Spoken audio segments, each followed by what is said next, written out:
let's talk about the kind of IDs that are being required, because not all IDs are accepted. And this in and of itself creates barriers. And then you can see the bias when we look at the list of IDs. So for the states now, I believe the ACLU has said 7 states have very strict voter ID, photo identification laws. There are many other forms of identification laws, but let's talk about the kind of photo ID that is accepted.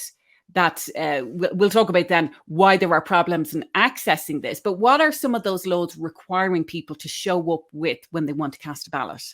Sure. So it varies by state. And pretty much every state, if you have a passport, if you have a valid state ID, if you have a military ID, then those types of IDs are always accepted. In some states, you can use a college ID, and some you can't. In Georgia, there is a specific list of the colleges they will accept an ID from, and then there are certain like HBCUs that they won't. There are also states where, in some you may be able to use an employee ID, and some you can only use an employee ID if it's a government employee, things like that. And then there are states that say, well, you can bring, a utility bill.